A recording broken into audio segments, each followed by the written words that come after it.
There we go. We are on. We are back. And tonight we have Mr. Matt Garretson on the show. Matt is coming back, fighting for New Line for the third time.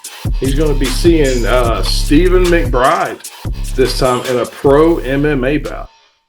Matt, how you doing, man? I'm all right. Feeling pretty good. Feeling good. I thought this been in a few years. Hell yeah. Well, I see you. Looks like you've lost a little weight, especially since the last time you fought for us. I've been seeing a lot of the videos you've been posting to social media. So, how do you feel about your conditioning? This time compared to the first two times you fought here. I've actually spent a lot of time working on it. Like I said, I got with a new fight camp with Appalachian submission grappling because I believe that was where I was lacking my past two fights. I just went in, didn't get a proper camp, and it really showed because, like, when I fought Rich Wine, my fourth round, I was gassed. I gassed on Eric Slocum. Like, I gassed out early on him, so that fight should have went. I don't want to be a guy make excuses, so I'm not gonna say they didn't beat me, but I felt it would have went different if my cardio was in check. But I got guys like 3 guys my size that I train with now, sparring partners, jiu-jitsu, everything, and they just put it on me. So I don't have any choice but to get my gas up. Great. I know the last time you fought, you were getting to work your offense on the bags and stuff, but you didn't have anybody throwing anything back at you. So you were I wasn't getting hit. Yeah. So, and that's a big thing when, the thing you're basically sparring with is just hanging there. Yeah. And not making you move, not making you really do anything. So, but still, even that, you hung in there. You went the distance both times you fought here. And, Rich Wine's a guy that puts his, can put people out, especially with those leg kicks. And then that fight, I believe one judge had it a draw, if I'm not mistaken. And then the other two, but it was, I just know what the split, I can't remember. Yeah, it was a split. That's right. Yeah, that was a really close fight, you and Rich Wine. And then you and Slocum really good fight too, but I believe you were not in great shape there. You came out really strong and then faded. Yeah. So yeah, I'm looking forward to seeing you back in shape, man. But definitely from seeing the videos, you're putting in the work, and it looks like you're doing it every and actually, day, so. Compared to the other 2 fights, this is the first time I've had to cut weight in 8 years. You're cutting weight? Yeah, I have to cut weight for this. What for? Because I'm walking at 280. Oh, okay. So you're just trying to get in a. I'm on fight weight now. Weight. Okay. Like me and some guys at work decided to do a biggest loser challenge to see who can lose the most weight in 30 days. I've already beat them. Yeah. And I'm already on fight weight, so I'm good. But yeah, I walk at 280. Okay. I'm walking at 300, man. Well, I was there. Then, like I said, what was I fought Rich Wine at like 268 or something like that. Mm-hmm. And I look at it, it's like got a gut hanging over my belt. So I'm like, man, I look disgusting. Same way as Slocum fought him. I'm like, man, I look so sloppy. Now I'm looking at myself in the mirror. I'm like, I'd fuck me. Packing on some muscle. Yeah, that's been because so many times, like, man, I'm retired. I'm done. I'm too old for this. So I'm going to concentrate on picking up heavy things because it's fun. And then I start getting big, and then like you call, it's like, hey, you want to fight? Yeah. Yeah, you really had to twist my arm for that one. I would like to see you be pretty active again. It's like you fight. It's like you fight like once a year, and then I think a few times it's been like you've had a job that just kind of messed with the training. As soon as you would get into a rhythm, something would change at work. Shift change, location change. Because I think you got sent to Boone County or something, and then there was once you were working out of state. Yeah, that was the last card I was supposed to. I can't remember who I was supposed to fight on that one. That was Myers. You were going to be fighting Myers. Was that Myers? I thought it was the guy that trains with Thorin. Can't remember his name. Oh, done? Done. They sent me out of state, and I was like, I can't do anything out here. Yeah. But yeah, I'd like to be active now, again, because I only got 2 years left, and West Virginia won't let me fight anymore. That's when you're going to go to Kentucky. I said, because I'm 37 now. So 40, you got to get the MRIs, the CAT scans, got to get all the stuff. And I can't afford that. Yeah. But, No, right now is a good time to be a pro heavyweight at New Line. We've got a lot of pro heavyweights. And I mean, I just posted the advertisement last night, have 6 of you guys on there. Our 3 main fights are pro heavyweight fights. So yeah, I 2 saw boxing and the that's MMA its background on my phone now. Yeah. Yeah. So hey, tell me, so what do you know about Stephen McBride? Nothing. I know he was coming up behind you, and I know he's always had his eye on you, but you were a professional when he made his amateur debut. Yeah, So, I went and looked at some of his videos. It's like, I just want to get a look at this guy. I said, all right. I watched a couple of his MMA fights. He was with Ruckus in the Cage, and then his last fight with you against Poe. And I was like, all right, I have my idea. I was like, I have an idea how he's going to fight and everything. I could be wrong because I try to switch it up. So that's something I learned when I was coming up as an amateur. They always said, impose your will. Never worry about how he's going to fight. Remember, think about how you're going to fight. Mm-hmm. So, I still do everything like the video I posted today is my jiu-jitsu, my takedowns, my takedown defense, my grappling, all that stuff. I'm still training it. And then tomorrow I'm going to do my Muay Thai training and then put it all together and, go to MMA and stuff. So I'm going to concentrate on my game because if I can't, I guess Tyson said it best. Everybody has a plan and they get punched in the face. Yep. So I could think of, okay, I'm going to think about how I trained to fight this guy. But based off what I watched, they hit me in the face. It's like, okay, there went that idea. He's got some hands. I mean, I was surprised. I'd seen a lot of his MMA fights, and usually he was utilizing the wrestling, but he came out with that fight with Billy, and he surprised me, man. I mean, he's got some hands. He's got some boxing skill. I don't know that he's ever had a boxing match before that. I mean, it was just like 8-1 MMA, and yeah, his hands did surprise me, man. But I mean, you've had a long boxing career. You fought on Mayweather undercard in Vegas. I mean, you've been there. So I mean, you're and then on the ground, jiu-jitsu purple belt, right? Yeah, right now. So yes, I mean, you're comfortable anywhere it goes. And I've seen you utilize. I mean, I've seen you fight.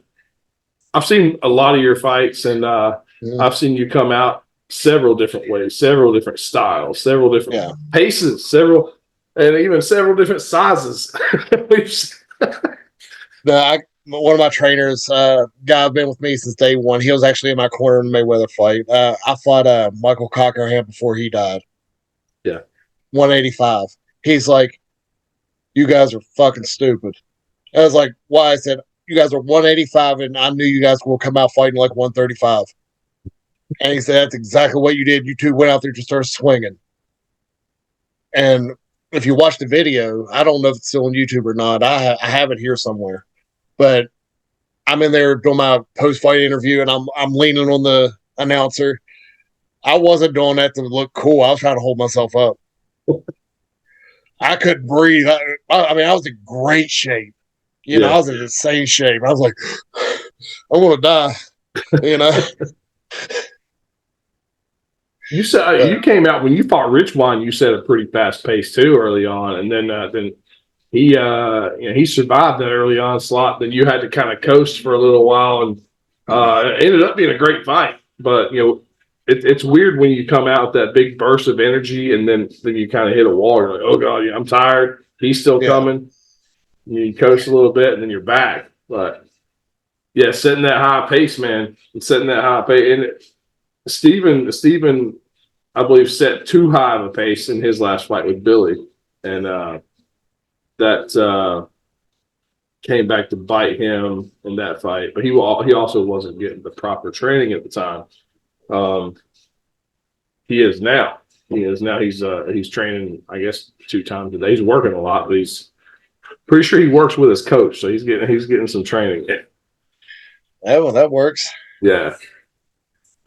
It's like I said, I train about twice a day myself. Like I'll go and work out, and then I'll go meet with everybody. I'll train before work.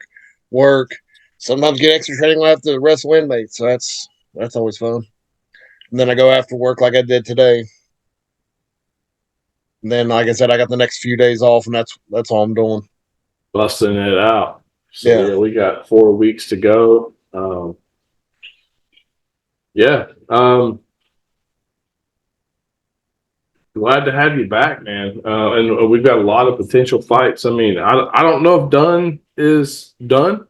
I don't know if Dunn is gonna fight anymore. I hope he does, but we got that potential fight. We've still got Karchner around. We've got Alex Davis, and that's a fight. I don't know if we've talked about it, but Alex is interested in that fight. See, I always get. I mean, not knocking Alex Davis or anything, but it's always funny that people always say people are interested. And I'm like, when did I become interesting? It's like, but when I was on my, my losing streak, I was on the bad side. Oh yeah, when Alex was, was first coming up, I got that phone call more than once. Yeah. Yeah, it's like, oh yeah, you think I'm, I slowed down. I'm on my way out, so you just want to, get him a win or something. I'm like, I have to think. I was like, man, let me be able to train properly, and I'll do it. But the same way as this was long. God, this 10 years ago. Every time I turn around, Jeremy Bates asked to fight me. I'm like, what did I do to him? I think it's a different time now. I mean, back then, you and Bates were probably the only 2 heavyweights in the state of West Virginia. Maybe Shepard, or Shepard might have been cruiserweight. I don't know. I mean, there wasn't Shepard, we had a lot of in-state guys. Yeah, we had Petaway and stuff, and every time I turn around, I got asked if I wanted to fight Bates. And I'm like, he's like, yeah, Bates is asking for you. It's like, what I do to him? Yeah, you got the beast man fighting Evander Holyfield, and he's calling you out.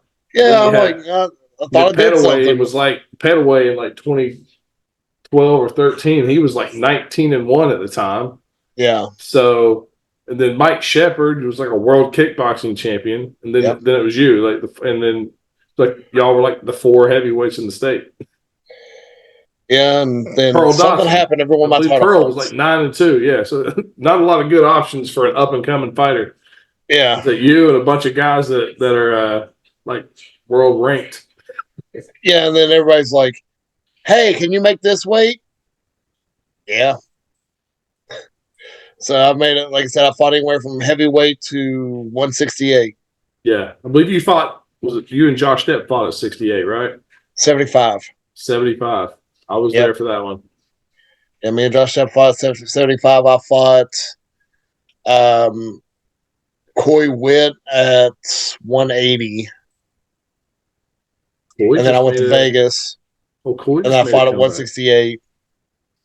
Then I came back and fought Slocum at 200.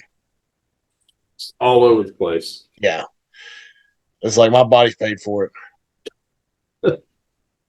Yeah, no doubt, man.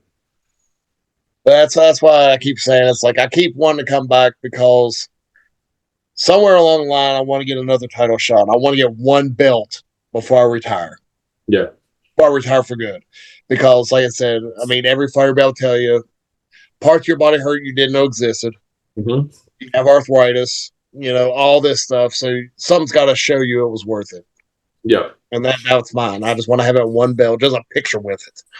Yeah. And it's like it was worth it.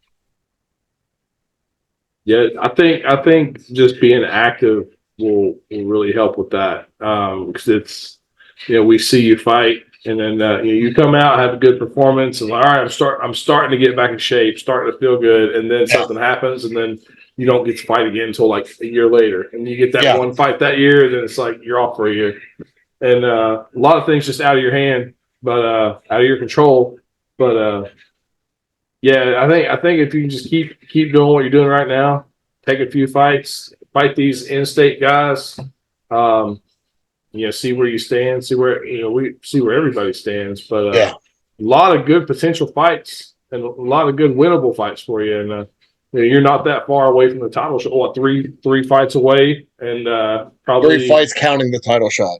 Yeah, about Yeah, 3 that's fights what I was away from getting saying. one. If the gods are on my side and I win on March 9th, I want to be on the May card. Yeah, because I know you have the April card. I was like, that's too soon. I'm not 20 anymore. I'm not doing that. Well, it's like, I mean, when I was an amateur, I'd at least fight every month. And then yeah, I remember October of 09, I fought every weekend. yeah. Hey, And we can make. I can get you 3 fights in a matter of 4 weeks here in July and August. Yeah. And that's what it was like, hey, you want to, I fought in like Beckley, Wheeling. Where was the other 2 at? Well, I know one was in Florida. And I can't remember where the other one's at, but I won all 4 of them. And I'm like, oh, that was cool. And the guy in Florida was Seth Petzarelli's guy, the guy who got famous for knocking out Kimbo. Yep. I fought his fighter in a kickboxing match and knocked him out in the 3rd round, and he like trashed the locker room over it. Must have been in his town, huh? Yeah. Oh, it was so I was like, I'm just excited to be here. I'm smiling in the ring and stuff. And this dude was shredded. Like looked like a Greek god in there. And he's trying to mean mug me. I smile at him. I didn't know any better. Hey, guys in those places, they bring in somebody from West Virginia. They don't. I mean, they just assume West Virginia. This is an easy win. Yeah, I'm just some hillbilly, and I don't know anything. And I go out there and I start kicking him and stuff. And all of a sudden, I hear my coach go, "Kick him in the head." Okay. Bam. Yeah, and I kick him in the head, and I got him against the rope and started pounding him, and they stopped it. And it's like that's one weapon I always had is people don't expect my big ass kick in the head. Yeah, they don't. I did to a guy. I've told people that. Yeah. Yeah, I did that to a guy at the gym last week. We were sparring. I'm like, pick your hands up. He's taller than me. He's like 6'4". I was like, pick your hands up. And we're sparring. And I was like, last time pick him up. And he didn't, so I kicked him in the head. He's like, really? Like, yeah. Is he thinking you're not going to kick above his knees? Yeah. Like Garretson's going with the calf kicks all day. Oh, God, that's so great. But yeah, I was like, I mean, I've trained some stuff lately. I'm not going to say interview. I don't want to give my little secrets away. But it's not calf kicks. But I've been training some stuff that I haven't done before. Mm-hmm. And I'm having pretty good success with them so far. So I will see if I get an opportunity presented to do them. So I don't know. Like I said, I watched the fights. He grapples and stuff and wrestles and stuff like that. I did see that. Which, like I said, I grapple, so it's not out of my comfort zone. But I don't know. It'll be a good time. I've sold some tickets. Didn't see that coming because it's hard to get people in my hometown to buy tickets for a fight, let alone come out of state. So that part's pretty awesome. Yeah, the good thing is it's like right across the state border, so it's not that far. But you tell them it's in Kentucky, they're like, but it was like, hey, it's only like 30 minutes away. Come on. Yeah, I was like, it's only an hour away. Past Huntington. Yeah, it's right after Ashland. You're right there. Yeah, it's right off the interstate. So so I was you take the exit, quarter mile, you're there. Yeah, so I got like I said, I got people from work coming, so it's a bunch of correctional officers coming.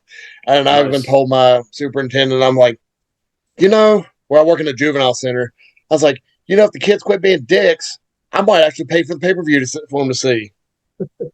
So if you got a stream in here, he's like, yeah, we can go over here and show it to him. I was like, yeah, but if I lose, I have to quit my job. I can't come back in there after that. Yeah, you'll never hear the end of it. Exactly. I'm like, man, I have to whoop all your asses now. Oh man, something we haven't posted the podcast we filmed last night. We were talking about you and Slocum. You guys have fought twice, but you won the first time. Yep. You won the second time. Yep. And I mentioned to him, having the rubber match, you won the boxing, he won the kickboxing. Let's have the tiebreaker in MMA. But Slocum's comment was he doesn't want any more of your leg kicks. So. That's what Elijah he said told me. The exact he said same he'll thing. box you. Yeah, he said he's outboxing. There's no way I'm gonna let him kick me again. Yeah, because Elijah was in my corner. I still remember because I know I saw the video. And I heard the announcers talking about because we talked to each other. Like I said, me and Slocum have no issues with each other. Yeah. Like if you saw us in the locker room, we didn't say a word to each other. But in the ring, we start talking, and I still remember he switched left-handed, and I'm like, "Oh my god, I'm gonna eat that leg right now!" And I just kick it with everything I got. And then Elijah goes, "Oh, he didn't like that." And he goes, "No, the fuck I didn't." Oh yeah. That was the event. We had the commentary booth like right against the table. Yeah. But you guys could hear every word they said. Yeah, I've developed. I mean, the leg kicks I had developed the hard way. Like none of this. I had a Muay Thai fighter. My first time sparring kicked me so much I was on the ground crying and bleeding. He broke my nose. They put bleaching towels next to me. So when I was able to stand up and clean up my mess, like, how do you kick like that? So he taught me. And then Slocum actually asked me after the fight. He's all right, fight's over and stuff. It's like, how did you kick that fast? I was like, I don't know. I was like, it's some genetic deformity. I should not physically be possibly be able to kick that fast. Yeah. But I do. But yeah, like I said, Elisha told me he talked to Slocum about that rubber match in MMA. He's like, he's not kicking me again. Yeah, not happening. Yeah. They were talking about me at the end of the fight. It's like, oh, Garretson's limping. It's like, look how hard he's been kicking that dude. Break your own leg, man. Chopping them down. Yeah, chopping my own legs down. Yeah. That's what happened to Tim Dunn. Tim Dunn was eating Rich Wine's legs up with kicks and ended up breaking his own foot. Really? Yeah. I actually didn't know they fought because I watched the Rich Wine Navaria fight. Oh, yeah. And, Rich Wine ate his legs up. Yeah. So the Dunn Rich Wine fight was coming, and the Dunn's camp, they knew that Rich Wine was known for his kicks. Mm-hmm. So they were like, all right, we're gonna take, we're gonna do this. We'll come out and leg kick him. Well, Rich Wine, I don't know that he expected that. He was thinking, Dunn is a boxer. Yeah. I'm gonna come out and box him and prove that I got the hands. And and then Rich Wine probably didn't throw 5 or 10 kicks the whole fight, and then Dunn was just eating him up with leg kicks. But Rich Wine kept coming. He was hurt, but he kept coming. And it was a great fight. It went to a draw. It's on YouTube. Good fight to watch. If you haven't seen it, it's on there. Yeah. It's an awesome fight. I didn't even know they fought until you just said it. Great fight. I believe that was the pro fight of the night, if I'm not mistaken, that night. And then, Dave Fournette and his Ben Wilson were the amateur fight of the night. But yeah, that was a great fight. It was for Justin's title, so he still has the belt because it went to a draw. Great fight. Yeah, maybe I'll get a couple of those and try to take it from him. Yeah, you've been wanting it back ever since the first time. I have, because it's like I said, he's a good fighter. Like I said, I'm not taking anything from the dude whatsoever, but split decisions always hurt. Yeah, because no matter what, because you always have that, your side and their side. Their side will always say he won it. My side will always say I won because it was a split decision. Yeah. So if it was unanimous, no argument. If one of us got knocked out, there's no argument. But no, like I said, his kicks are good. Like I said, he does have hands. He's a tough dude. Like I said, and super nice guy. Mm-hmm. Like I've talked to him after the fight. I've talked to him about other fights he's had and stuff. So like I said, no animosity at all. Just I got to climb back up. So I got to get me some kickboxing fights after I take my MMA run here. I like it. Well, I just wish Muay Thai rules were legal here. I know. I've been seeing a lot of guys here and other places. They want to do that and they can't, so they just agree on an MMA fight, and then kind of backstage deal. I won't take you down. You don't take me down kind of thing. Just go up Yeah. there and throw the elbows and the knees. I've had people say it before. So you want to do this? It's like, one's going to get frustrated and take the other one down. Yeah. That's illegal. We had that. Rex White made his debut, and Rex was wanting to box, but we couldn't do that in Kentucky. So we found another guy that wanted to box. I'm like, all right, you guys can do a kickboxing match. Just don't kick each other. Then as soon as Rex started getting the better of him, dude started throwing leg kicks. So there went that handshake deal. The referee can't tell you not to throw kicks because it's a kickboxing match. So Rex was a little upset, but Rex has 1-0 kickboxing and has not thrown a kick. So yeah, because I think he asked me to help him with that fight. Now I'm unfortunately get a chance to get up there and work with him. Yeah, but he came out and he put it on his opponent, man. Ended up ripping his bicep though. He didn't. I don't know what happened backstage. He was, when we were playing his music to come out, he was sitting on a couch and hadn't warmed up or anything. So he came out cold and went a little overly aggressive and threw a big hook and messed his bicep up. So it always scares me to warm up. Mm-hmm. Not because of injuries. It's just my first trainer. He would get more nervous than a fighter ever would. So he wants to work mitts with you. Okay, let's do mitts. And he'll just 20, 30 minutes of working mitts before you walk out there. Wear you down. Yeah. Yeah, I'm like, dude, I'm sweating bullets. I'm tired. Yeah. Then you already have your pre-fight anxiety and stuff. So you walk up the stairs, you're like, I'm going to die. I'm not going to make it. So I got nothing left for the fight now. Yeah. So when I was working with other guys, they'll do very little. I was like, I'm not going to do a lot. I'm going to tell you right now, I'll knock my joints loose, and that's all I'm doing. Yeah, because mentally, I'm still in that place that they're going to kill me. And I'm I mean, I guess it's up to the individual. I always like to be on my second wind when I fought. Like I always like to get out of breath, like a few minutes before the fight, but be able to recover. And I just felt like my lungs were more expanded, ready to go. I probably could have learned some breathing techniques and achieved the same thing without wearing myself out. But I liked it. There's been times I've came out in the first round and I'm like, I go back to the corner. I didn't get that warm up, but then the rest of the fight I'm good. But it's like if I would get myself out of breath, get my heart rate up before the fight, I would come out and then I was just good the whole time. I would never really hit that wall. But yeah, I guess, but it's up to the individual, man. I mean, I guess what kind of pace you're going to set too. So everybody's different there. Yeah, the second win thing, I hit mine at training today. We're grappling, I'm shooting in on people and stuff, and then I had to put on me one good round. I'm like, okay, so I'm winded. All right, I'm okay. Get me with another guy. He's a strong dude. We're going. And I push back out and yell out second wind, and I shoot double leg him. They're like, all right, I'm good now. Let's do this. That second wind hits you feel like Superman.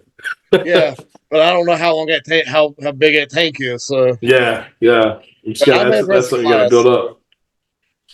So class was a lot longer than a 3-round fight. Granted, it's not as strenuous. I don't think it ever will be. But yeah, you come into those fights, I mean, you got the nervous energy too, and then that wears you down. And it's a weird thing. A lot of people feel that and they think they're sick and then they talk themselves out of fighting. I've seen that 100 times. They get that nervous energy, then they feel really tired and they're like, hey, I think I might have COVID or something. Like I'm just really tired. I'm like, yeah, you're nervous. It's your nerves, man. They're like, no, I feel sick. Actually, we had a guy who had my first GM ever had anxiety so bad. Yeah, that's actually the Florida fight I was talking about. Warming up, the 800 rounds of mitts, and then he's sitting there, he's breathing good and everything. He goes, rub his chest just like that. He goes, man, I feel funny, and passes out. So, like, he has headgear on, gloves on, like he's about to go out. Yeah, and he passes out, and I'm like, well. He's not fighting. Like, yeah, and then I go and I win. carry him out to the ring. Yeah. So, we let him save face. We told everybody his guy didn't show up. He said, can't be a man. He was in the locker room, just dropped. Yeah. Then the guy in the other locker room, they go in there and tell him, he's in there ready to go. Hey, your fight's off. Your opponent just passed out in the locker room. Yeah. He's probably pissed, thinking his opponent got scared. Yeah. So it's crazy, man.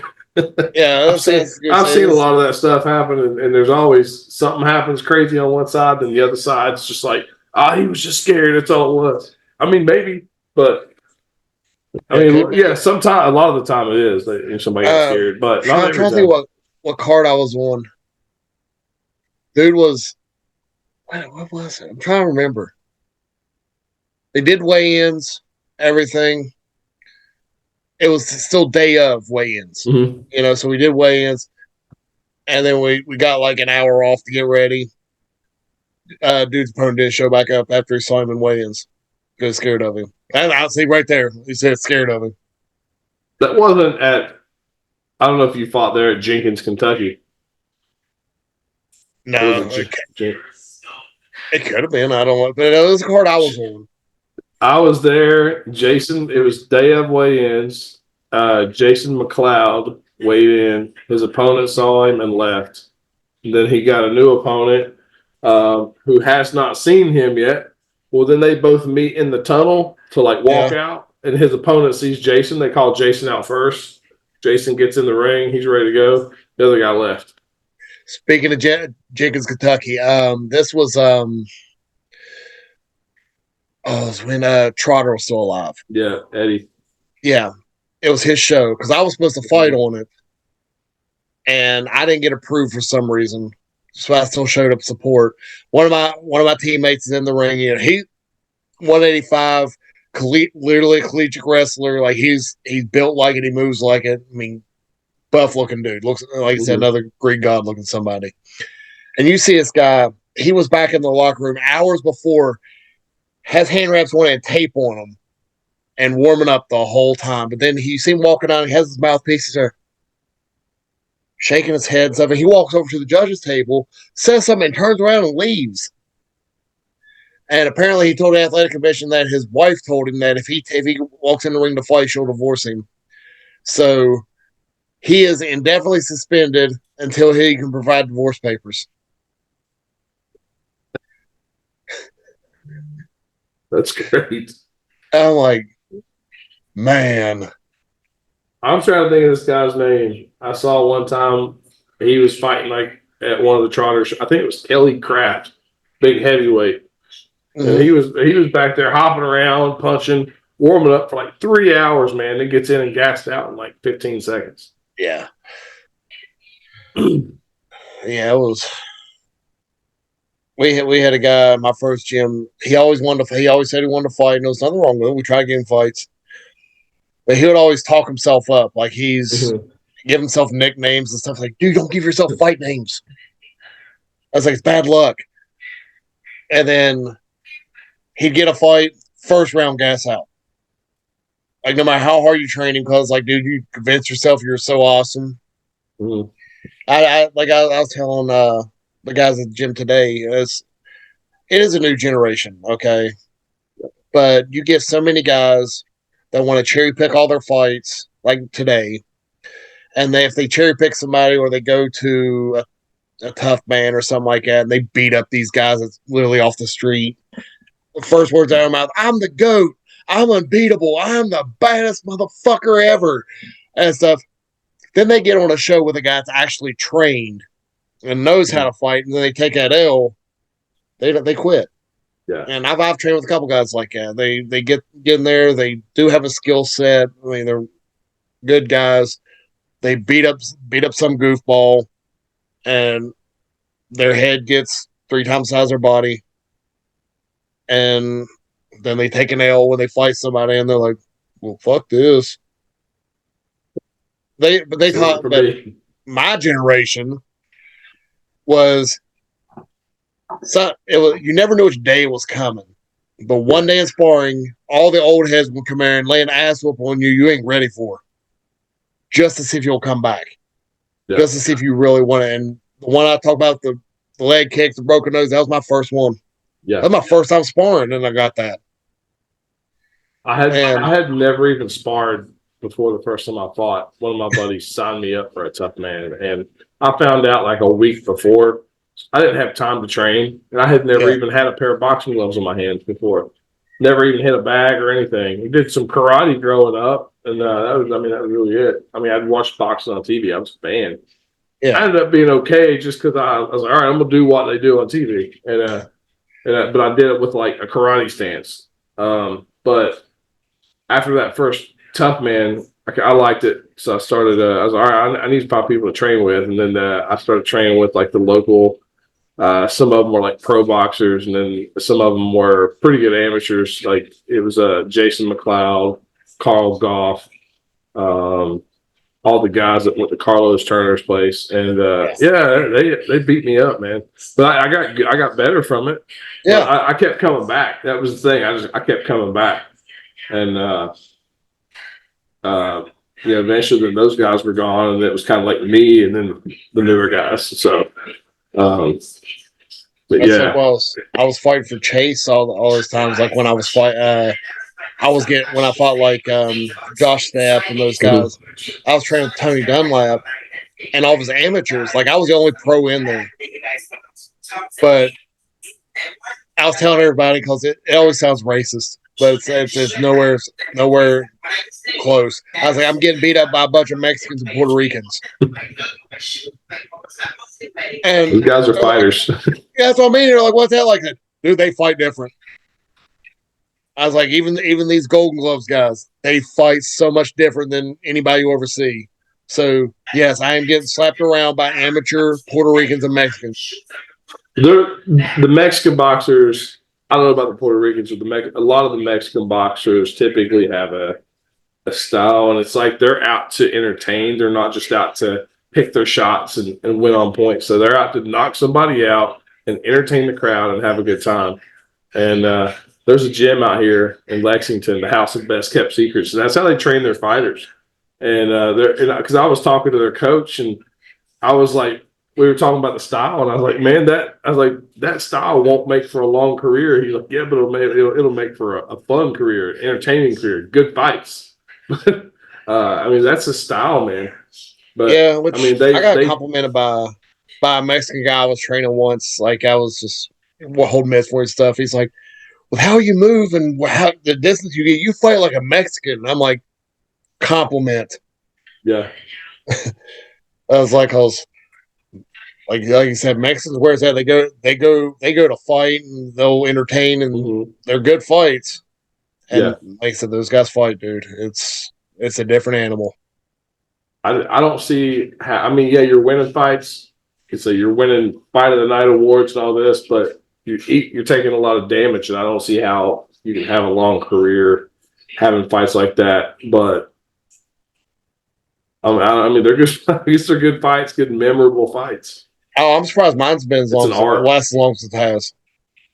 Because like I said, when I fought Josh Stepp, like he told me when I hit him with that overhand, like in the first round, he said he don't remember the fight after that. Yeah, that's what he said. Yeah, but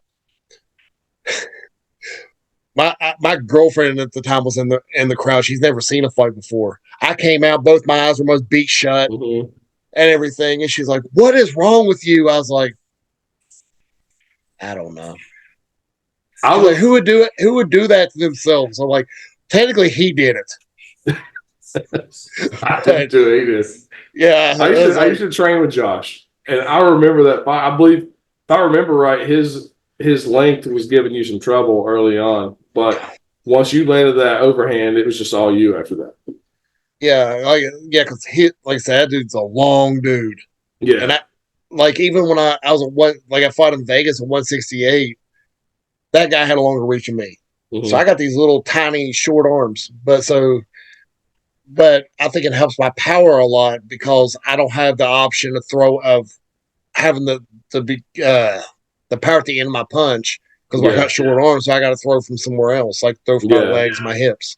Yeah, you've got to be a little deceiving with your footwork, and you've got to close the distance quick and then land something with it, and that's what you did.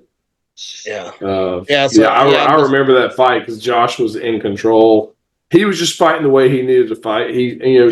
Josh is like 6'3", 6'4", really long arms, and was quick, and it was giving you trouble. But I mean, you just kept. Eventually, you closed that distance, landed that shot, and then it was just all Garretson after that. Yeah, they. I mean, a lot of guys figured that out later in my career how to deal with me. Some could do it, some couldn't. But that's where Jason Pauly always said I had the advantage. Like, dude, you're too awkward. Actually, I got asked to fight Keith Barr at one point. Mm-hmm. And Parr's like, I ain't fighting him. I was like, why? I was like, one is two left-handers. Nobody wants to watch that. And it's like, Garrettson's awkward as fuck. Yeah. And he's like, I'm not dealing with that. Yeah, and Barr wouldn't have, I don't think he would have a height or reach advantage. I mean, you might be taller than him. I can't remember how tall he is. I think I might have an inch or two on him. Yeah, so he's not. He might have still have a reach advantage on me though. Yeah, he's really quick. He's very, very athletic guy. Oh, very quick. Yeah. He's I was going to say, he said all that stuff about me. I'm like, Keith Barr saying that about me? I'm like, I was like, he'd beat the shit out of me. I was always thinking if I fought you, I was going to have to make it the most boring fight. I was going to make it a fight where the crowd's booing us out of the gym because it's going to be like stick a jab from really far away and then just move and like don't give you any chance whatsoever to counter because that's like your overhand. Me being taller, I'm susceptible to that overhand. Because I mean, really, I don't know if you're coming to my body, if you're coming to my head. I mean, I don't. Anytime you do it, it looks like you're coming low, and then it's just boom. Yeah, that is a fortunate thing I have with it, like because I like going to the body anyways. Yeah. So, like I said, it looks like I'm going to the body, but I come up with it. It's just I do throw it at a weird angle. I can honestly say without an ego. Mm-hmm. But like I said, that's always been a money punch for me. Yeah, because I've hit Elijah with him. He said, "You motherfucker." Just don't see it coming. Yeah, he's like, I drop my hands, think you're doing something else, and I eat it. and I've seen that. I'm like, I don't want to get hit with that, so I'm going to jab him, and then I'm getting out of here. But that was going to be my plan. I fought JJ Stewart once, and we actually got booed. Yeah, and I'm used to getting booed anyways. I don't know why I can fight my hometown and still get booed. I could be fighting a guy from like I said, Virginia, and it's like, hey, boo. I'm like, I live down the street, but we stayed at 50-50 guard a whole round. And I'm not saying that part was boring, but we were active. We were still hitting each other. We were working submissions, everything. And the ref still stood us up. Like the second we relaxed for 2 seconds, all right, get up. And we went down and went right back to it. Yeah. And it's like, I mean, I got the submission in the third round, but my knee hurt for 2 weeks after that. What happened? What happened with that? It was we was in 50-50 guard. We were both heel hooking each other. Okay. Because we were down there, it was heel hooking, try straight ankle locks. And then when the other guy was getting it, we start kicking like one of us would kick the other in the arms or something, or reach up and punch him to throw it off, and then go back to a heel hook. I've seen that position, but I never knew what it was called. Yeah. So, yeah. Yeah. We were, I mean, I don't know if you're going to edit this one out, but we were talking about it at class today, and it's like, just think of two lesbians scissoring. That's what it looks like. That's the position, yeah. That position, except trying to heel hook each other. Yeah. Yeah, you're trying to do a leg lock, and that's exactly what we did. But I was making a statement of that fight though, because I heard an interview with him, and he's like, "Well, Garretson's a boxer. I'm more of a jiu-jitsu guy." I was like, "I'll do jiu-jitsu with you." Yeah. We'll do this. So I made my entire point. I'm going to submit him. That's what I need to make my point on this. Coming in, a little bit of like Fedor mentality. I'm going to beat them at what they're good at. Yeah, except I can't wrestle. So, McBride will be okay in this one. All my takedowns always been judo. McBride is a judo guy, a wrestling guy, and sambo. and his jiu-jitsu is Japanese jiu-jitsu, not Brazilian jiu-jitsu. So I have a 5th degree in Japanese jiu-jitsu. That's where I started. I think he's a brown belt in the Japanese jiu-jitsu. Okay. Yeah. So interesting. Yeah, that's where I started. I started, like I said, in 08. Yeah. And I got my black belt in Japanese jiu-jitsu, and they just ranked me up as it came up. Like I've trained with like Greg Dillon and Bill Browning and those guys, and Warren Owsley when he was still alive.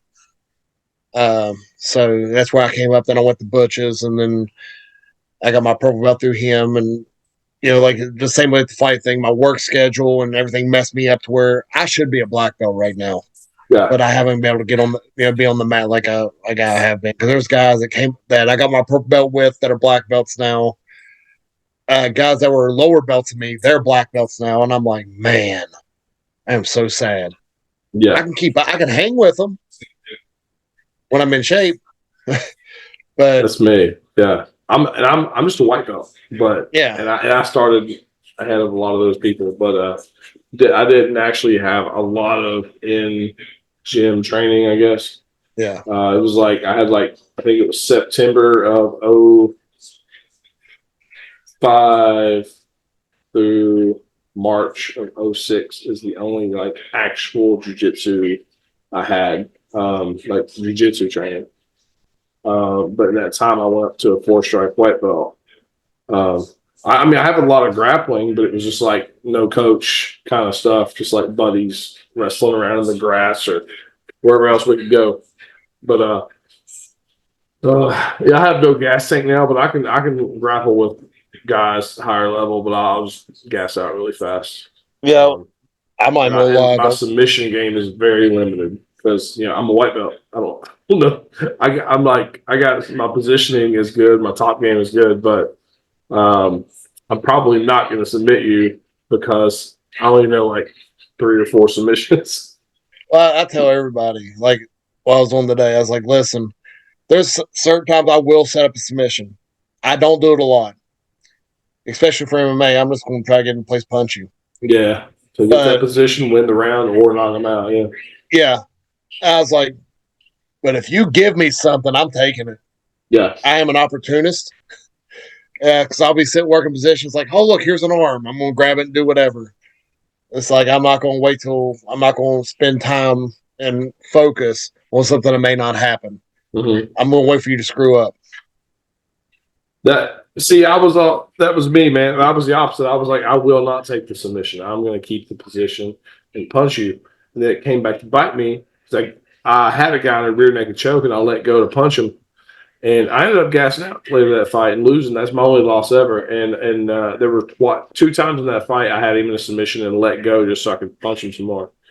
And yeah, ended up losing the fight. And like worst day of my life losing that fight. It's just completely dominated and then lost. Yeah. Yeah, I had first round, just like completely dominating the guy. Beating him to death, had him in a rear naked choke. I was like, nah, I don't hit him some more. But yeah, stupid. Oh decision. Yeah, see that. You gotta take it. Yeah, that's where we're going to differ. It's like if I get my arm under their neck, I'm choking the shit out of them. Oh, I had it. I was in. I was like, I can finish this right now. I was like, no, I'm gonna hit him some more. Let go. Yeah, that was stupid. Like I said, that's where we're going to differ, because I'm not going. Yeah, I'm not going to let go. But that's the same way. Like I'm working with these guys in MMA and stuff, like these lower guys, and I'm like, okay, we've been working this position. I'm gonna tell you right now, jiu-jitsu, I'll pass this guard. Mm-hmm. I was like, MMA, I'm not going to move because you're too worried about me doing anything. So you're going to hold on to me for dear life. But by holding me, I get to beat the shit out of you. So I was like, there's no way you're going to win in that if you don't grab me at something. And I'm like, I don't give you the opportunity. Yeah. I would say you're going to be a tough man to submit. I mean, just because you're strong as hell doing all the powerlifting now, and you have the knowledge of the ground game too. So yeah, like one of my coaches now, he was a guy, like I said, I've trained with him for 15 years. Yeah. And we it used to be I was there when he first started. I would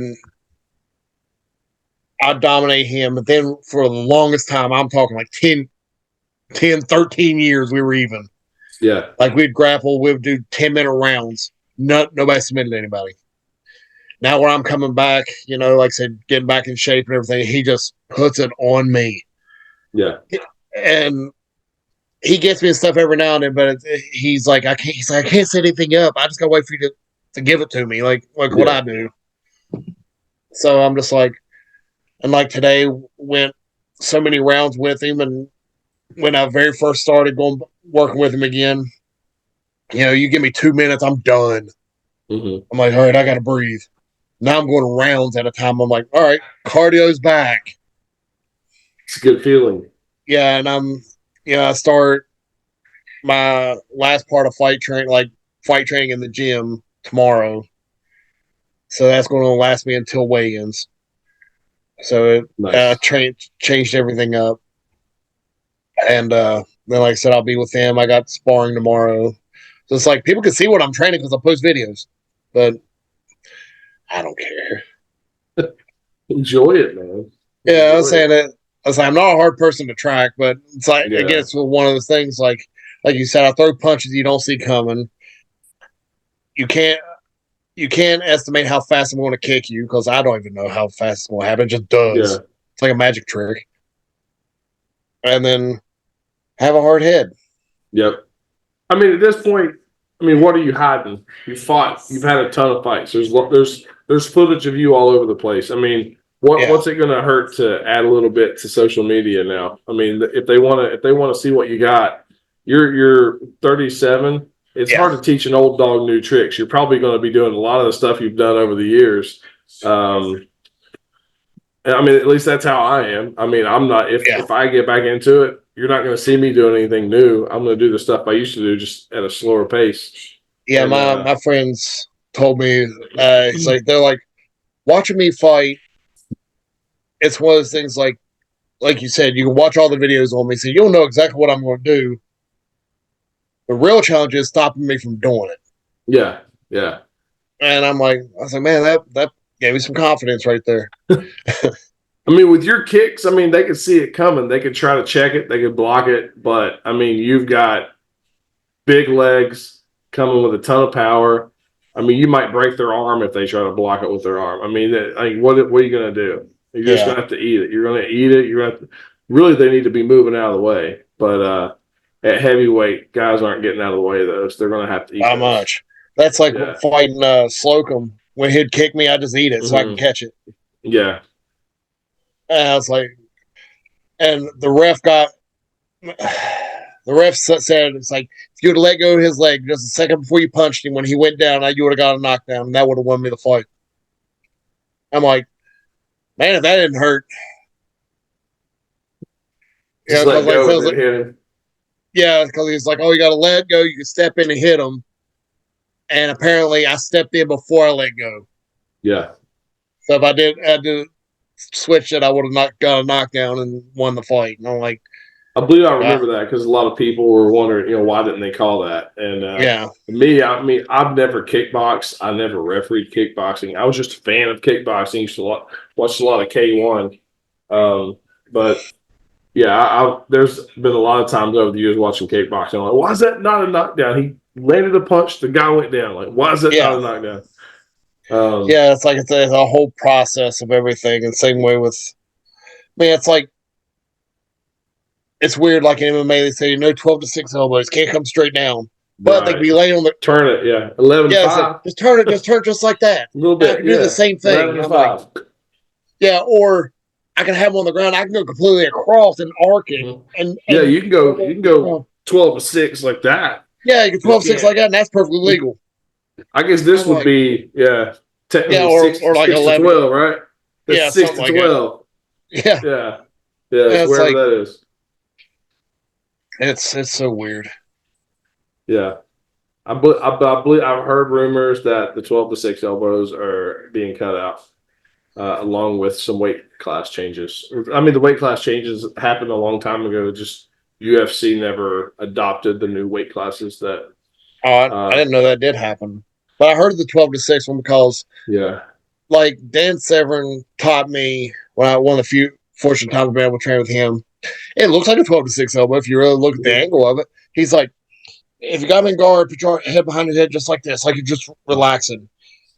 And every time they look at you, headbutt them, like throw the elbows, they headbutt. Yeah. And I fought Marcus Mencia for NWFS. We were talking about that. And by the end of that fight, I was covered in blood from him bleeding on me from that. I'm like, okay, that works. But if you look at the angle, it's still straight up and down, still 12-6. But where I was laying on my back, they didn't count it as 12-6. Right. Yeah, funny story like, behind it's that. It's got to like technically be like 12 is up in the ceiling. So yeah, if you're throwing heaven to hell. I heard that in Kentucky once. Yeah. You go from heaven to hell. Heaven to hell, son.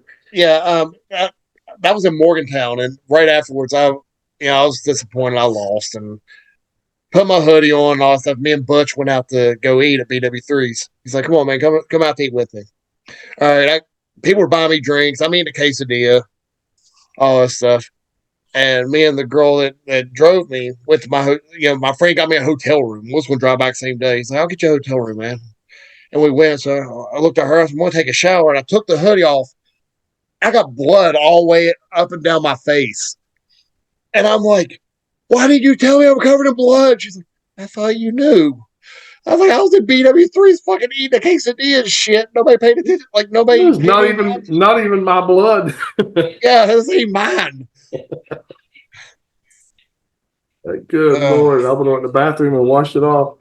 Oh, yeah. It looked like I had seen from Psycho when I was in there. Like, it just circling the drain.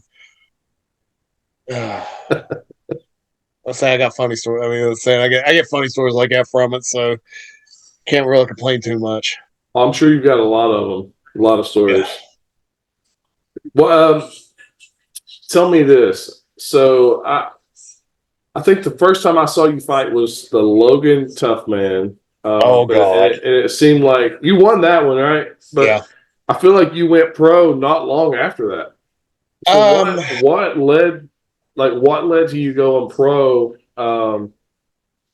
Who was involved in that decision? And just tell me how that happened. Okay. With the transition. I did. I still had a few fights after. Cats. I had a few fights after that. I have some MMA fights and everything. Actually, my last amateur fight was for NWFS. But I started training at Butch's because something happened with my past coach and stuff. Because I told him when I first started, because I don't know if it's a pride thing, more pride thing on his end, but I told him if he ever humiliated or degraded me about losing a fight, I'm done. And he, I'm sitting on the ground after the round, and the corner's like, right there. It's right there. So I just stayed on my knees and crawled over. He's like, "You were on your knees, crawling on your hands and knees in between rounds. You showed some respect for yourself, and you lost by submission." And it's like, that's bringing down this school. When I was done when he did that. And I went to Butch, trained with him. Like I said, love everybody there, still do. He ended up getting this boxing trainer and got there. And long story short, that dude was a piece of shit. Like, he lied to everybody, lied to me, everything like that. He went against what Butch told him. And it's partially my fault because I didn't talk to Butch. The way this guy told me, he talked to Butch, and Butch was on board, and I didn't confirm it. I talked to Butch later, and he's like, "Well, you wanted to go pro, and I didn't want to ruin it for you, tell you no, all this. But dude found me a fight, asked me to take it, and my stupid ass did. And the dude was 6-0 when I fought him, and I'm like, oh my God. Now I'm thinking about it, I'm like, and I found out, that's how I ended up fighting Nickerson too. The next month, dude set up that fight. Was he getting some money for you to take those fights? Yeah, that's exactly what happened. He was getting kickbacks for it. So that's the pro boxing world for you. That was MMA. Oh yeah, both of those were MMA. Yeah, wow. I didn't box for I didn't box forever. Because then I fought that NWFS fight after that. Then I fought.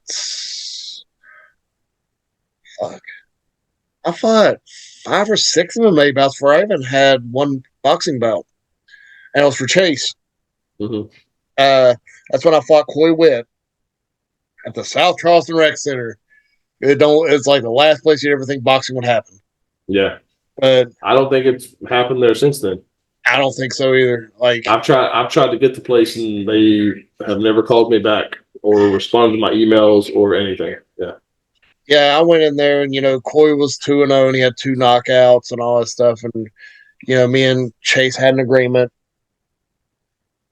So I go in there and he was a quick dude. Like I'm starting getting peppered and I'm like getting frustrated.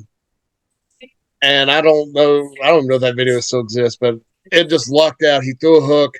I looped under it, come up and threw my own as I came up. And I guess that was enough. Like he went to shit after that. And I just started hammering him. And then I hit him with an overhand left. Because he tried to grab me and I pushed him back and I threw it. And he dropped. He got up at the end of the round. He'll say by the bell. Goes to the corner. He don't answer the bell. So you handed him that first loss and and then Chase asked me to fight Josh. Mm-hmm. After that, he's like, "You're both 1-0. You both have 1 knockout." And I was like, "Okay," because also at that point, you just call me and ask me for a fight, I'll do it. That was a good match. It was. Yeah. It hurt. And I took the fight and lucked out and beat him because I thought I lost. I really did. And because the way the announcer announced like, "Oh, judge, this judge gave it whatever for Matt Garretson." I was like, "All right, I got a judge. Yay." I thought it was gonna be split. Yeah. And it's like the second judge gave it for Matt Garretson. I'm like, I just won. And you can see the look I got the video on one of the computers here. Yeah. I was like, yeah. I'm like, look around, I'm confused. Yeah. But yeah, that's next. I went to Vegas, fought Slocum. Then I got and I fought for a couple titles. I fought Adam Collins. I always forget which one.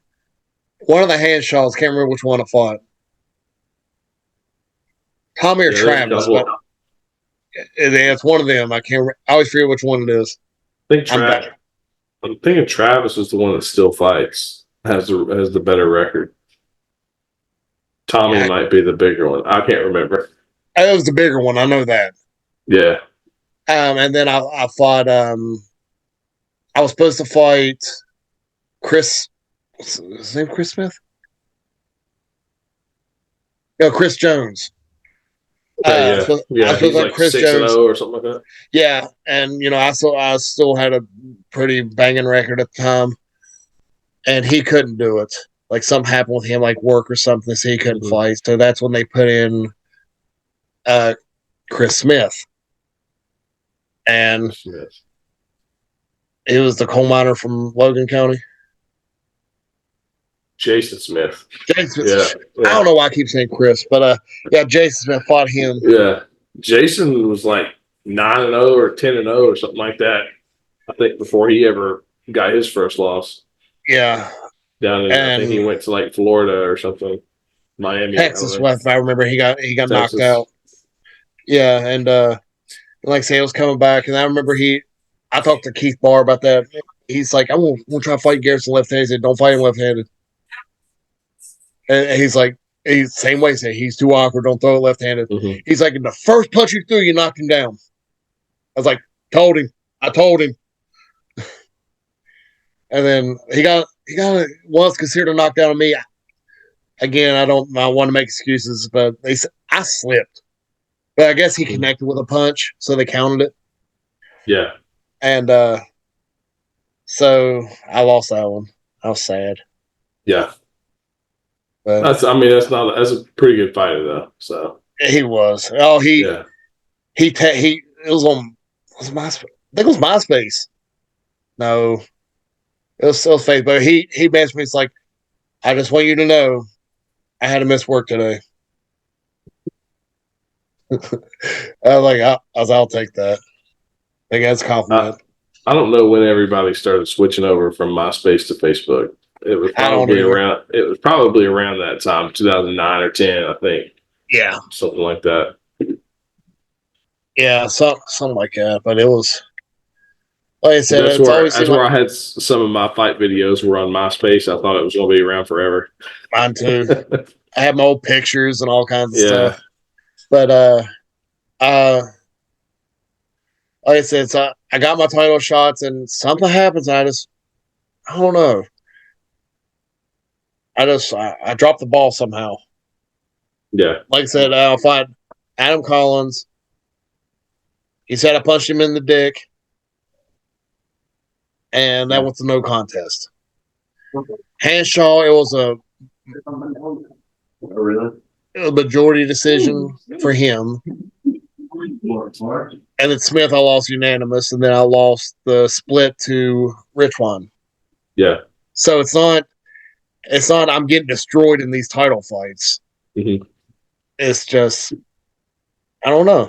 Good competitive fights just didn't go your way. But I mean, they were all good fighters too. You're not fighting like you weren't fighting slouches. Those are all like some of the guys that are known for being the best around this region. Yeah, and I'm hanging with them. So it's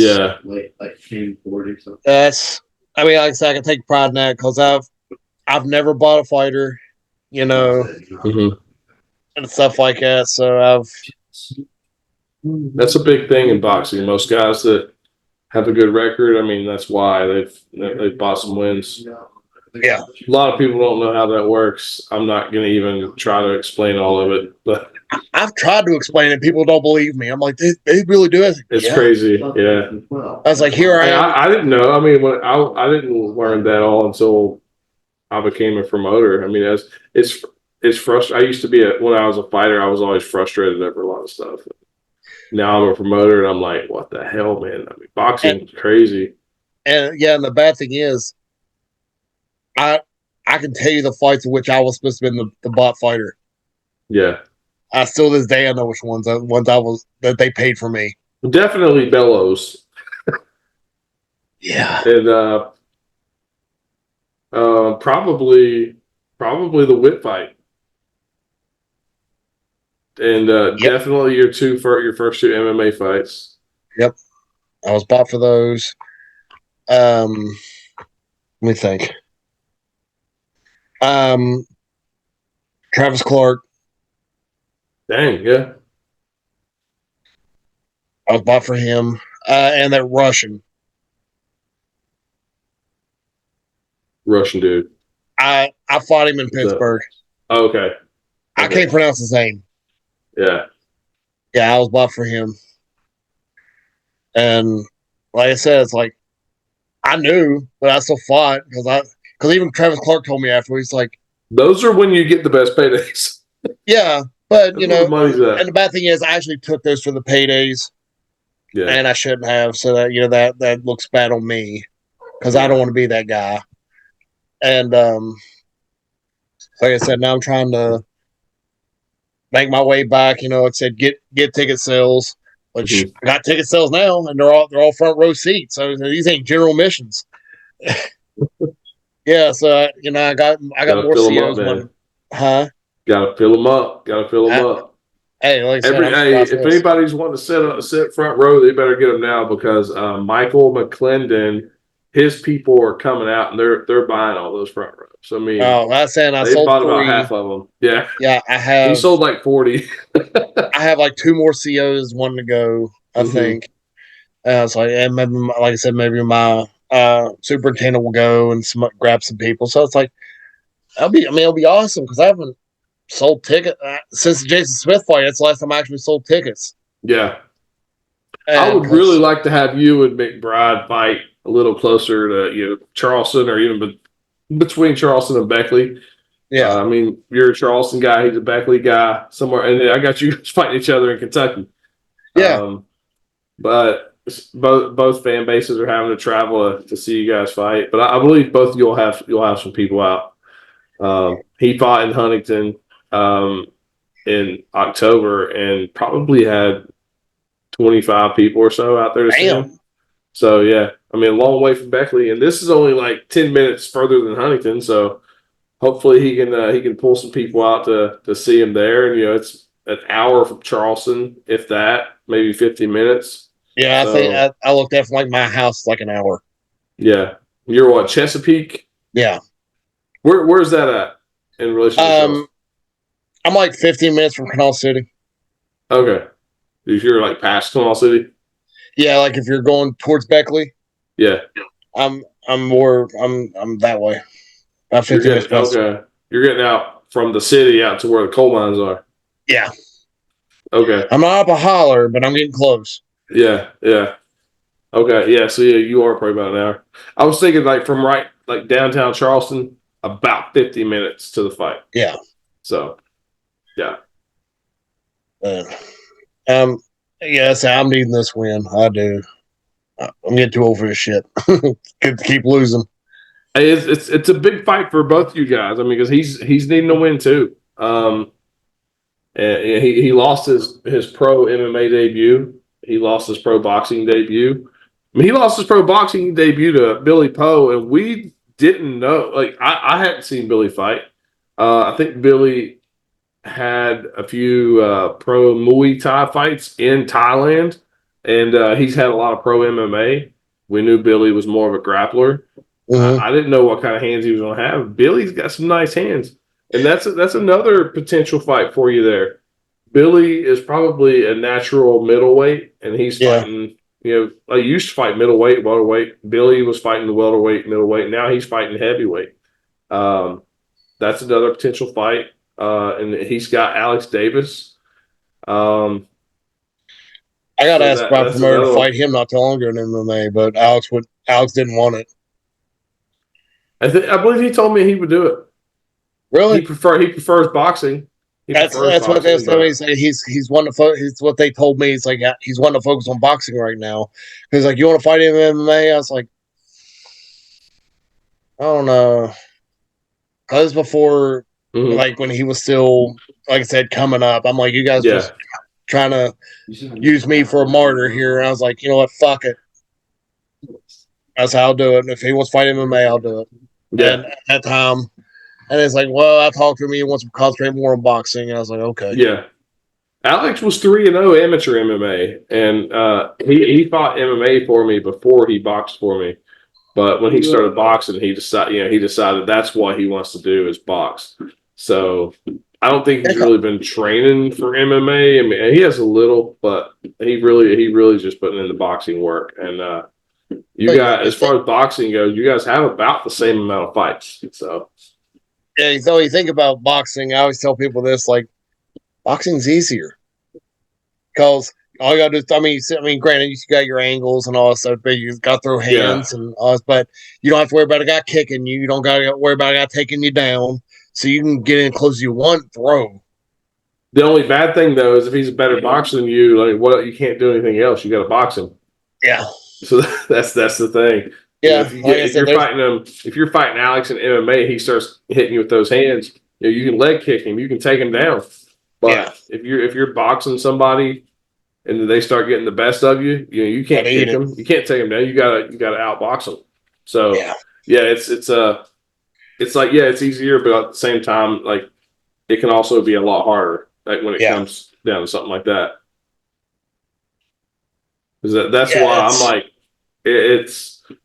I mean, you really can't compare them. You can't, honestly, now that I think about it, you can't say one's easier than the other because of that. Like, but I'm thinking, to me, mentally, it's easier. Yeah.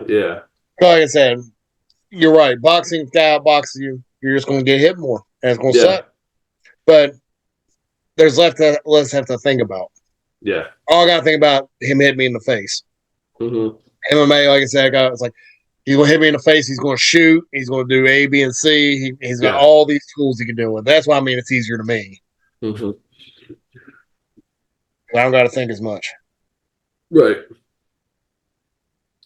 So if you could pick one fight for yourself right now, like anybody in the world, who would you fight? Shit. Let me think.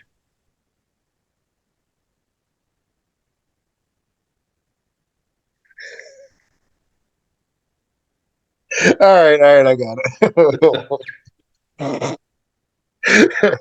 MMA, we're gonna get fucking Buddy Tesling in there and embarrass his ass. Dude, he sent me a friend request the other day. I denied that so fast. And I guarantee it, you accept it, he's gonna ask to fight me. Yeah, yeah. Then he's not going to show up. Yeah. Like, remind me, I can't Where's send the Buddy? whole thing at once, but I have the video of the pay per view. Like they have the announcers talking and everything, and they called me a genius because Oh, they for talk about how spitting on it? Buddy dodges fights, and at the weigh-ins I spit on him, and it's like the dude in the I blue remember gloves that. talking about me is a genius because the other guy is known for dodging fights. So you're on national television. I mean, you're on national television in front of millions of people. Dude spits in your face. You can't back away from that. No, no, As you're the biggest bitch in the world if you don't show up. dude. When you did that, I swear I was thinking he's going to like go to the hospital and want to get all these tests and see if he's got like hep now or something. Though, I Yeah, mean, you guys had already passed all those tests, right? yeah. But that's what I was saying. It's like Matt spit on him. Now that's going to be Buddy's excuse. He's going to say it got in his eye, or it did. It gave him some kind of infection. Other people He's gonna use that to get out of the fight now. other people said that he was going to have me arrested for assault, Yeah. so he wouldn't have to do it.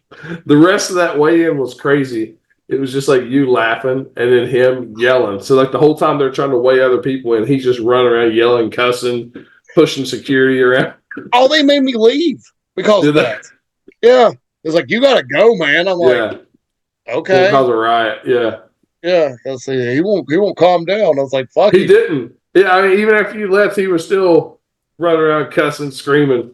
And then the next day, I'm sitting there, like I'm just sitting in a chair. I'm actually talking to Travis Clark, and we're sitting talking. He comes there and says, "You lucky don't jump over his fucking table, whoop your ass right now." I was like, "I'm not going anywhere." Yeah, Then didn't he come out and try to touch gloves with you? No, No, he didn't. So, no, yeah, I was but like, you can't touch gloves when we got spit on you. You can't hug him after the fight. oh, he did that, but he did that though. Good fight, brother. Yeah, he's like, man, I got respect for you. I was like, God. well, then you can have all the respect you want, just shut the fuck up. Has he called you out since then? Yes, Yeah. more than once. I have the messages somewhere. He's dropping all kinds of slurs on me and talking about me spitting on him and all this stuff. I'm like, this is funny. I've been trying to find. There's been a few times I tried to find that Facebook page, the hashtag Where's Buddy. I don't know where's that page. You know, I started that hashtag, right? Yeah, yeah. Yeah, that was mine. That's my pride and joy. I used to think it was George Euler, and then George had to tell me that it was you. Yeah, George Euler made the page. Yeah. Okay. Okay. Yeah, but the hashtag was me. Cause I was asking George, said, dude, who made that page? What happened to it? He's like, oh no, that's my page. Cause this is the same thing. It's just Buddy talks about how he's going to do all the things, and he's talking to Dana White. And he's going to somehow fight Alistair Overeem next week, and all this stuff. And I'm like, what? Yeah, he was needing people to cash app him some gas money to get to Vegas for a fight. Yeah, it's always that crap. And me and Georgia started calling him out, and then he's like, "I'll whoop your ass," and I was like, "Okay, do it." You know, he actually signed a contract to fight me with I can't remember the guy's name, Mike Murray. Mm-hmm. He signed a contract and dropped out in 12 hours, saying, "I got a hospital job." I told Mike he was going to back out. Yeah, and he And then, like I said, he done that. And actually, when I fought him at the Rough and Rowdy, I wasn't even going to do it because Rough and Rowdy, like I said, I have my own feelings on that. I mean, like, we'll pay you. You have my attention. Didn't I have you scheduled to fight him one time here? Yeah, and he backed out. Yeah, it didn't go far. Like we didn't have it scheduled long because I told him he had to give me $300. Yes. And if he fought, he got it back plus his fight purse. If he didn't fight, I was keeping it. Yes. Because I know how he is. And then he wouldn't give it to me, so we ended up canceling the fight. I didn't cancel it. He ended up saying he didn't have 300 or something. His vagina hurt. I don't know. Yeah. But I'm trying to say, I wonder if I still have that fight card. I'm looking for that fight poster. I'm looking for it. I may have deleted it. But no, I woke up one morning because he makes, a new Facebook every week. And it was a message from him telling me that, you pussy ass bitch, and fight me on Christmas card and Rough and Rowdy coming up. I'm like, I don't pay attention because every year Rough and Rowdy time he would call me out. Yeah. And I'm like, I don't care. And I looked at my messages and there's Chris Smith. I'm like, oh, wait a minute. You want to fight, buddy? I was like, he ain't going to show up, so we'll pay you. I was like, okay. I was like, I get the money regardless if he shows up or not. Okay, done. They're like, you got to make the video. I was like, no. We'll pay you. Okay. I made pretty good bank on that. And I was supposed to actually rematch him, but no joke, I got COVID. Yeah. That's when I got it. Then he tries to, you had an excuse. It's like, no, everybody has my results. That's when we went to match it here because you had COVID, had to pull out of that one. And then he was talking trash. And I was like, hey, we'll make it happen here. And then he pulled out. That was whenever I wasn't charging him anything. I was just going to make that fight happen. And then he pulled out. And then the next time he called you out again. And that's when I was like, yeah, you got to give me $300 this time. And he was like, I'm not paying the fight. I was like, you're not paying the fight. It's like a deposit. You get it back after you fight. Plus you'll get your fight purse. But he didn't want any part of that. Yeah, because you knew he wasn't going to show up. No, yeah. You should have seen his little crew that was with him at Rough and Rowdy. Like, one of the guys was fighting a black dude. Started dropping racial slurs on him and stuff. I'm like, that dude's like 3 times your size. He's going to whoop your ass. And was that the one they said they were fighting over a girl or something? Yes. Yeah, I remember that. And then I spit on Buddy, and they're like, you need to act like a professional. I'm like, he tries to fuck 14-year-olds. On the record. And actually, that's part of my video. I was like, man, you're going to be in your training asking girls on Facebook who's going to hang out tonight. It's like, none of them will because it's a school night.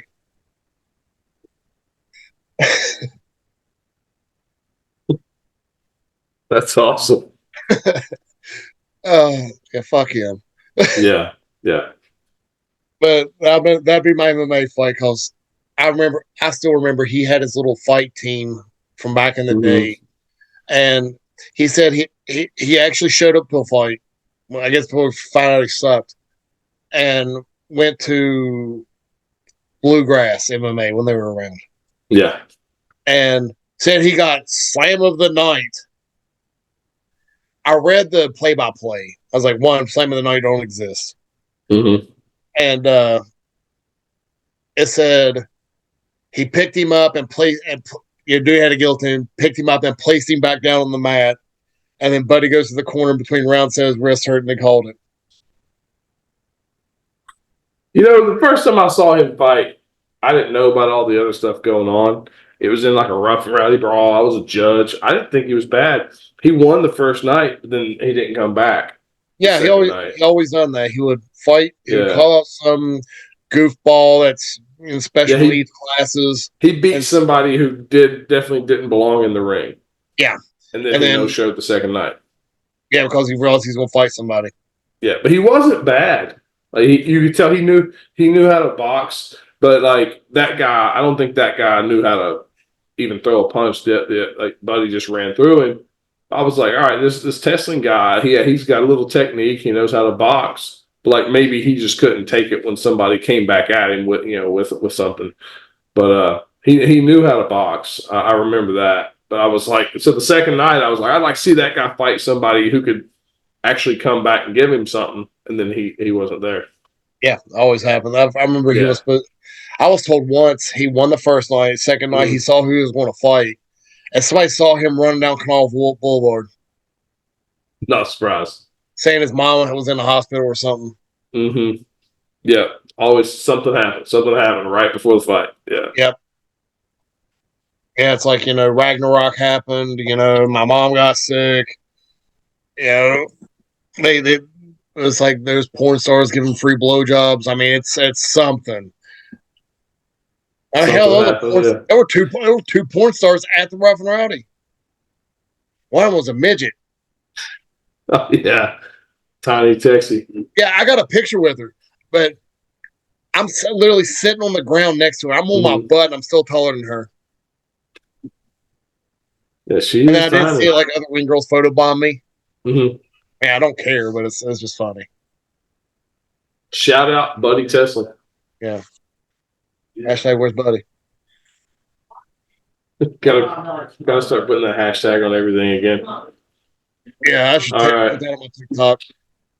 Well, Matt, I believe I'm gonna have to get into bed, man. It's bad. I hate to cut it loose, but I get to work in a couple hours. Well, you do too. Yeah, I gotta go. No, I don't go to work. I'm off. Okay. No, but I do gotta go get my physical done in the morning. That's right. Yeah, you said you had that at 9 o'clock. Yeah. Yep, I got to be there at 9:40, and then, like I said, I get paid Friday. That's when I'll get my blood work done, and my licensing. So I told I need to get that link from you again. If you would send it to me for my cornerman license, so I'll send it to my guys. Because I told them today, I was like, "Hey, you guys got to do this before the fight." They're like, "Oh yeah, just give me the link. I got it." I'll get that over to you. If I forget, it's in our fighter and coaches Facebook group. It's pinned at the top on a post. So all right, it's there. Yeah. And where you asked for walkout music, what if I'm trying to get one made? Okay. Do I just like send you the file? Or do I bring it in on a thumb drive or something? We've been using Spotify and building a playlist on there. Can you add it to like a Spotify profile? I have no idea. I don't know how that shit works. I might be able to. If you can send me the file, I think I might be able to add it to my account. Yeah, because what it is, I'm going to do a sound bite. I think I know what I'm going to do for this one. Do the sound bite from Thor, where Anthony Hopkins says to the hammer, whoever possesses hammer, if he be worthy, shall possess all the powers of Thor. I got the hammer already. And then then I bring it in right at the beginning of the chorus part of Dane by Peyton Parrish.